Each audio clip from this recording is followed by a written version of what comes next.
लातूर ते कल्याण या नवीन महामार्गाची सध्या आखणी चालू आहे. या महामार्गात जुन्नर तालुक्यातील कोळवाडी, पिंपळगाव तसेच इतर गावांतील शेतकऱ्यांच्या सुपीक जमिनी जात आहेत. कोणाची घरे जात आहेत, कोणाच्या विहिरी, तर कोणाची संपूर्ण जमीनच यामध्ये जात आहे. एवढंच नाही तर माजी आमदार बाळासाहेब दांगट यांच्या कार्यकाळात झालेली आदिवासी आश्रमशाळा देखील यामध्ये जात आहे. शेतकऱ्यांची सुपीक जमीन जर यामध्ये गेली तर त्यांच्या उदरनिर्वाहाचा प्रश्न उद्भवणार आहे. या रस्त्यासाठी पर्यायी मार्ग काढावेत अशी येथील जनतेची मागणी आहे. याबाबत वेळ जर आली तर जन आंदोलन देखील करू असा इशारा बाळासाहेब दांगट यांनी दिला आहे. घेऊया याच बातमीचा सविस्तर आढावा. ग्रामीण कट्टा चॅनलसाठी प्रतिनिधी निलेश कुमकर, संपादक भरत मोरे, उंब्रज. जोगाचे काय असे शेतकरी आहेत त्यांची जमीन पहिली पण धरणामध्ये गेली ना आताची पण जमीन जाते. आपलं रावशेठ सुकाळी, तुम्ही काय सांगाल या गोष्टीवरती?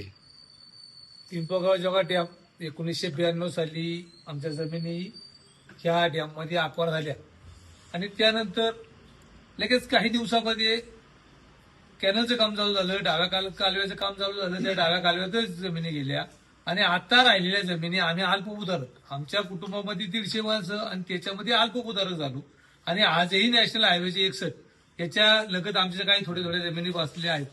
त्या जमिनी आज ह्या रिंग रोडसाठी किंवा टोलसाठी या जर आक्वार होत असतील तर आम्हाला आज म्हणजे जागाच राहिलेली नाही, कुठं जावा याची आम्हाला चिंता आहे. आणि जर तुम्ही असे जर नॅशनल हायवे आणि हे एकच जर तालुक्यातून किंवा आदिवासी भागातून जर प्रकल्प करीत असाल तर ते आदिवासी हे जागणारच नाही. आता काय झालंय, आपल्या पिंपळगाव जोगा डॅममध्ये जमिनी गेल्यात, त्याच आदिवासी बांधवांच्या जमिनी आज या प्रकल्पासाठी जातात.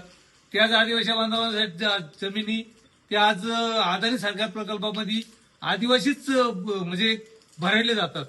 असं जर प्रत्येक जमिनी आदिवासींच्या गेल्या, आदिवासी आश्रमशाळा जर संपुष्टात आणल्या किंवा आज हे सुपीक जमिनी गेल्या, डोंगर सोडल्या, त्या डोंगराला काय करणार? आज ज्या सगळ्या शेतकऱ्यांच्या ज्या व्यथा आहेत त्या व्यथा सरकार दरबारी मांडण्याचं काम आमचे माजी आमदार बाळासाहेब दांगट हे या प्रकल्पामध्ये आज बाधित होत आहेत. हे सुद्धा आमच्याबरोबर आहेत.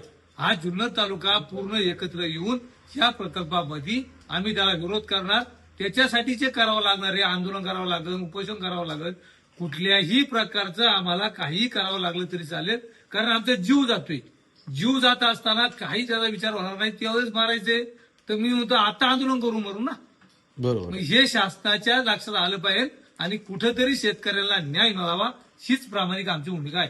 तर अदानीचा प्रकल्प येतोय परत, आता दुसरं म्हणजे टावरची लाईन पण त्याचा सर्व्हे झालेला आहे. म्हणजे जो तो हे येतो तो आपल्याच भागात येतो, पण त्या भागामध्ये असं काय कमी, या भागामध्ये सगळं प्रकल्प येणार, रस्ता येणार, टावर लाईन येणार, मग या बाबतीत तुम्ही अजून काय सांगणार पुढे? काय झालंय, काय ह्या भागाचं नेतृत्व, जे नेतृत्व आहे ते नेतृत्व करणारे कुठेतरी कमी पडताय असं आम्हाला वाटू लागले.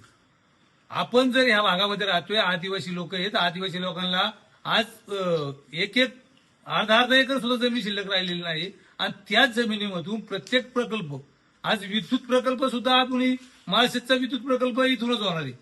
त्याच्यामध्ये गिरेश्वर भाग हा जो थोडाफार राहिला आहे तो सुद्धा जातोय आणि जे टावर लाईन गेली, NH 61 गेला, आता डॅम झाला, नंतर परत हा लातूर हायवे, परत टावरचा पण सर्व्हे आणि झाला. आता दुसरा एक टावरचा सर्व्हे.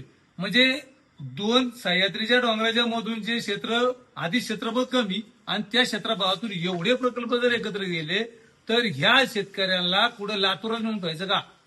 मागच्या वेळेस मी एक बाईट घेतली होती की हे जे टावर लाईन झालीत, ज्या शेताच्या वरून लाईन जातात तर टावर चालू असताना खाली अर्थिंग लागते किंवा करंट लागतो. अहो, टावरच्या खाली आज खुरपणाऱ्या बाईला हातात खुरपा असते, पाणी खाली ओलं जर असेल जमीन तर त्या बाईला त्याची आर्थिक नाही झटका बसतोय. आज त्या टावरच्या खालच्या जमिनी शेतकऱ्याला वैतूक करता येत नाही किंवा पीक घेता येत नाही. पाणी भरणारा जो शेतकरी आहे त्या शेतकऱ्याला तिथं पाणी भरता येत नाही.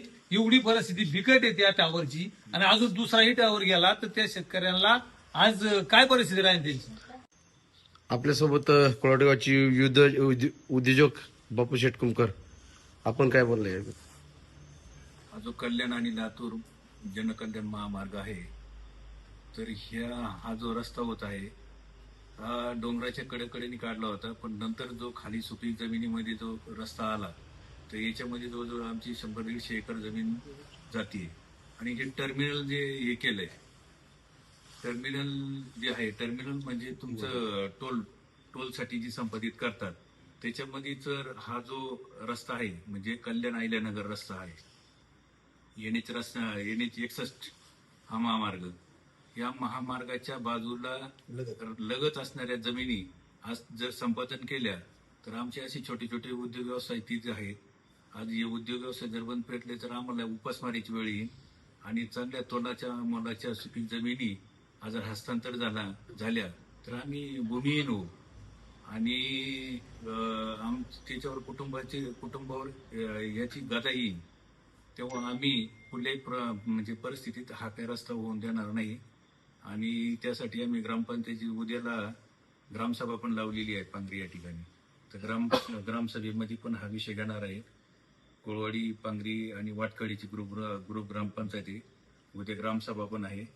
आणि ते झाल्यानंतर आम्ही तालुक्याचे आमदार शरददादा सोनवणे यांची म्हणजे पहिल्यांदा भेट घेणार, त्यांचं मार्गदर्शन घेणार. आणि पुढचं नाही तर आम्ही आंदोलन, लाक्षणिक आंदोलन करणार. 1 दिवसाचं कमी पण आंदोलन आम्ही करणार, उपोषण करणार. बरेच दिवस झाले असं मॅपिंग आता येते मोबाईलमध्ये, आणि त्या याच्यामध्ये आपले जे शेतकरी आहेत, असे बरेचसे असे शेतकरी इथे जमलेले आहेत माजी आमदार बाळासाहेब दांगडे यांच्या निवासस्थानी.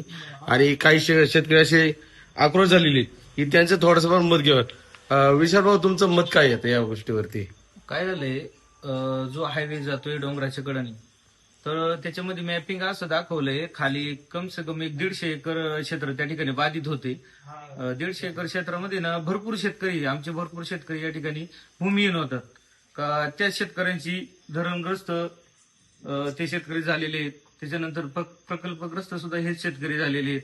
टॉवर लाईन त्यांच्या क्षेत्रामधून गेलेली आहे. असे अनेक प्रकल्प ह्या 50 वर्षातच जर एक पिढीच त्यांची याच्यात जर बाधित झाली तर त्यांनी पुढच्या पिढीला काय हे द्यायचं, नाही का, अशा पद्धतीनं.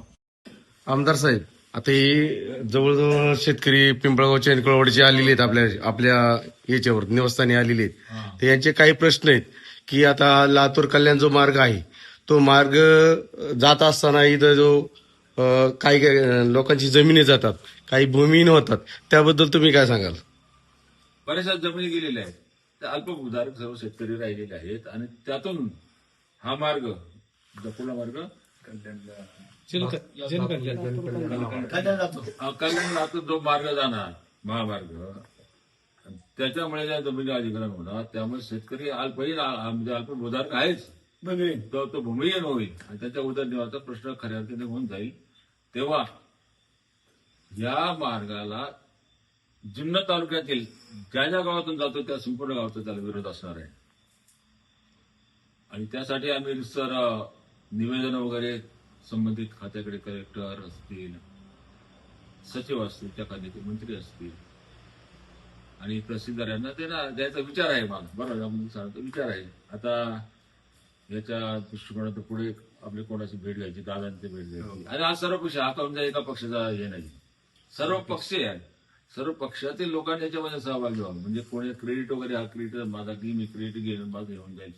सर्व पक्षातील नेत्यांनी, कार्यकर्त्यांनी याच्यामध्ये समाविष्ट होणं खऱ्या अर्थानं गरजेचं असून याला वाचा फोडला पाहिजे. याला वाचा फोडल्याशिवाय आणि संघर्ष मग करणारच आम्ही.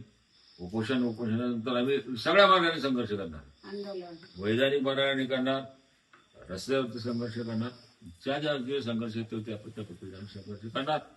आणि या महामार्गाला आमचा विरोध राहणार. महामार्ग झाले पाहिजे, पर्याय आहेत ना, तर पर्याय जरा शोधा ना तुम्ही. जमीन न जाता काय आहे की नाही, बरोबर की नाही? पर्याय आहेत हो. रस्ते झाले पाहिजे, रस्ते विकासाचं पंचप्राण आहे. परंतु असे शेतातून मार्ग आहेत ना, त्याचे रस्ते आहेत ना, त्याचं काहीतरी डायव्हर्सिफिकेशन करून, वायडिंग करून वगैरे तुम्ही सगळं काही करू शकता. तर ही आमची भूमिका आहे. तर मग आम्ही सर्वजण तशी आमची सर्वांची भूमिका आहे. आता पुढे आमच्या वरिष्ठांना भेटून, आपल्या भेटून पुढचा निर्णय आम्ही घेणार आहोत. बरोबर ना? थोड्या दिवसात घेणार आहे. आणि हा लढा माझ्या मते वैधानिक आणि रस्त्यावरती कायदेशीर मार्गाने आणि या रस्त्यावरती सुद्धा त्याला आपल्याला करावं लागणार आहे. तो जोरदार पद्धतीने करावा लागेल आणि तो आपण करू, आपण सगळे करू. आणि सगळ्यांनी जे बाधित लोक आहेत त्यांनी तर यावं, परंतु जुन्नर तालुक्यातील सर्व जनतेने त्याला सपोर्ट करावा अशी माझी कल्पना आहे, माझी विनंती आहे. ही सर्व मंडळी पिंपळगाव जोगाची आणि कोळवाडीची सर्व मंडळी माझ्याकडे आली आणि मी सुद्धा कोळवाडीचा आणि पिंपळगाव जोगाचा हे आहे, नागरिक आहे, वतनदार आहे. काय म्हणायचं, आमची सुद्धा शाळा एवढी मोठी शाळा ती असेल त्याच्यामधून जातो कोणतरी बोललं ना, आश्रम शाळा जिथे 500 विद्यार्थी शिकत आहेत त्या मधूनच जाणार आहे, म्हणजे सगळेच बाधित होणार आहे. आणि मी माझी सांगितल्याप्रमाणे जुन्नर तालुक्याच्या ज्या सुरुवातीपासून आणि शेवटपर्यंत जे तिथून रस्ता जात आहे, मी माझ्या सांगितल्याप्रमाणे त्या सर्व ग्रामपंचायतीचे ठराव आम्ही घेणार आहे की हा रस्ता आम्हाला आमच्या इथून नको आहे. सर्व ग्राममध्ये ठराव घेणार आम्ही. सर्व वरिष्ठांशी चर्चा करणार. आता बापूसाहेब बोलल्याप्रमाणे आमदारांशी बोलणार, माजी आमदारांशी बोलणार, इतर सर्व पक्षीय नेत्यांशी बोलणार आणि एक आम्ही या सगळ्यांच्या वतीने एक निवेदन आम्ही देणार आहे. कलेक्टर असो, कमिशनर असो, या खात्याचे सचिव असो, मंत्री आणि तहसीलदारांना. आणि एक दिवस आपण सर्वांनी ठरवून तहसीलदार कार्यालयापुढे एक दिवसाचं लाक्षणिक उपोषण आम्ही करणार, लाक्षणिक. आणि त्यावेळेला आम्ही शेतकऱ्यांची खऱ्या अर्थाने ताकद तिथे दाखवू.